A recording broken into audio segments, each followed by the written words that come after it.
Hey guys, I'm recording this video during my last few hours in Kunming, China.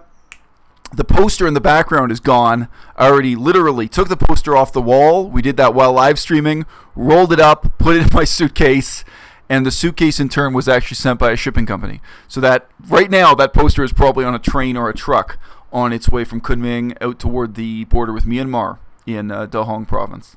Dahong prefecture. Dahong special zone is actually the correct translation. Makes it sound like a bonus level in an old, Sega Master System game. Now entering special zone, but it is a special zone. We shouldn't call it a province. Anyway, so I have a couple topics I'm going to pop on camera. Not the most serious topics, and make some videos about. Literally, I've already packed. The room is already bare in some sense. And actually, some of my last few jobs here, I'm actually wrapping up gifts to give to some of my teachers and coworkers. My main teacher here in China, I already gave her my gifts. I intentionally had the gifts actually in the background in one of my recent videos, just so that when I come back and see that video 10 years from now, it'll bring back those memories. Oh right, I wrapped up those presents for. But anyway, this exercise of once again dissolving my life brings back some of the memories it brings back some of the issues raised in my discussion of minimalism. I did 2 videos on minimalism. One of them is public, one of them is Patreon only, subscribers only.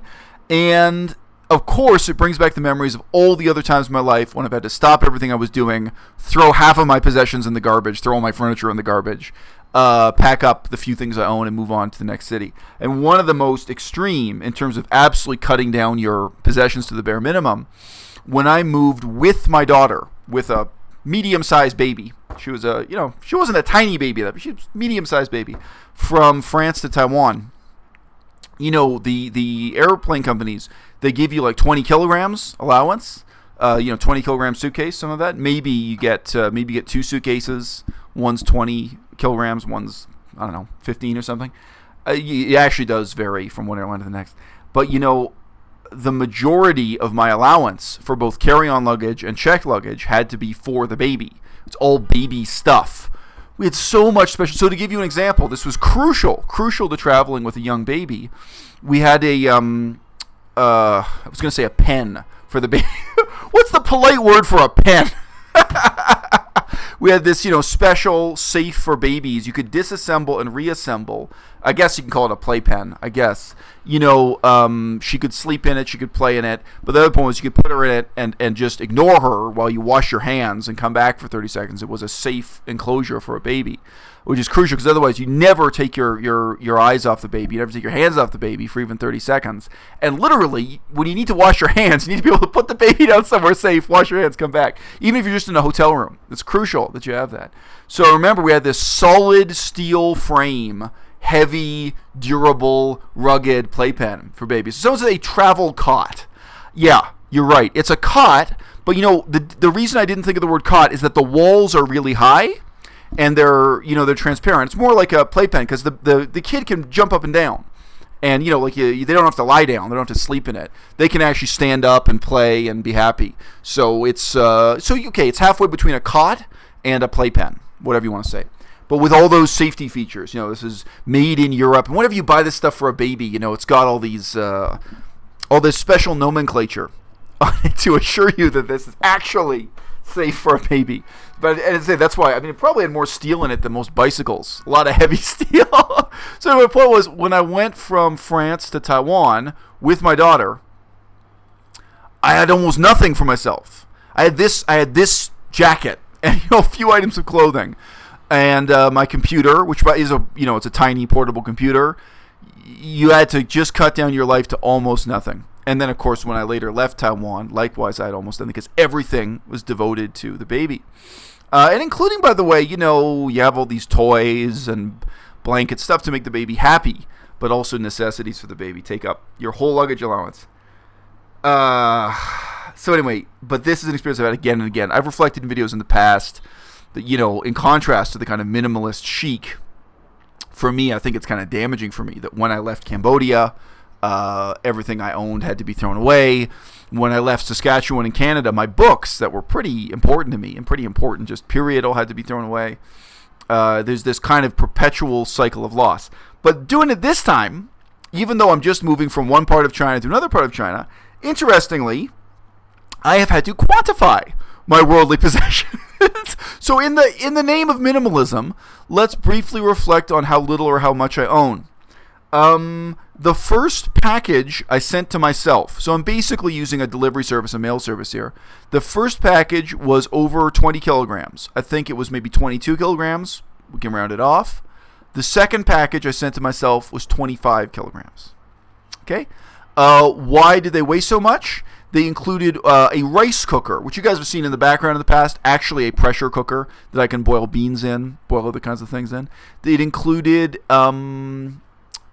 a bread machine. So you guys have not seen that on camera yet, but you may soon get baking with à-bas-le-ciel. So bread machine so I can bake my own bread. Because I'm vegan, buying bread has been really, really difficult here. May actually be better in De Hong.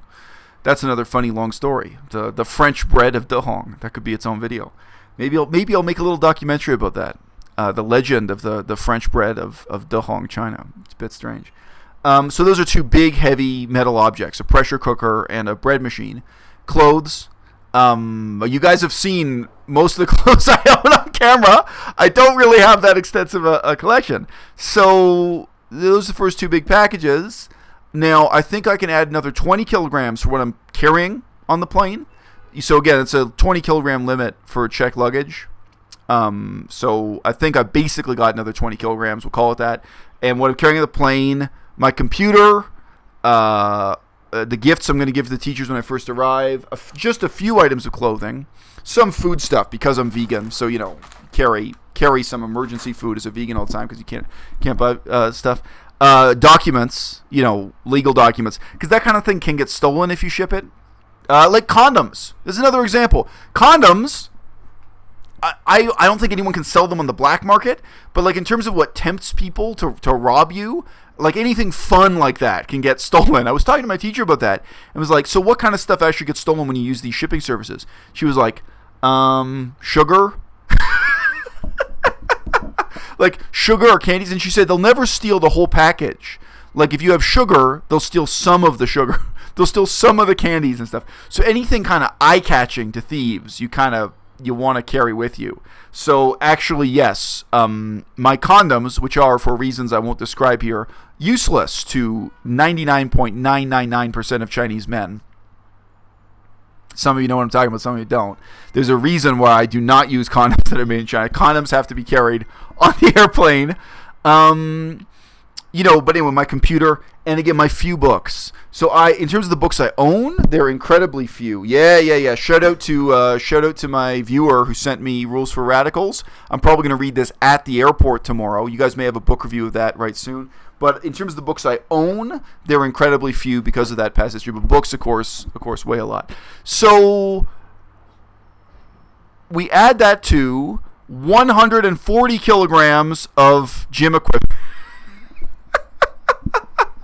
So, in contrast to the minimalist dream, my possessions, and I do think for a 38-year-old man, I live like a pauper, and I don't want to. I don't glamorize at all. You could say that I own 200 kilograms worth of material. But you have the significant footnote there that over 140 kilograms are just gym equipment. Because, I'm just counting the weights. That doesn't count the weight, the bars. Doesn't count the bench. I got a bench for doing bench press. So actually, I'm over that. The amount of. So the gym equipment raises your total. But so it's a bit of a bizarre mental exercise if you're paying for shipping by the kilogram to calculate how much all of the stuff you own in this world adds up to. Now, I just say again in closing this video, I don't glamorize it. I've lived this way because I didn't have a choice. I didn't have a better option.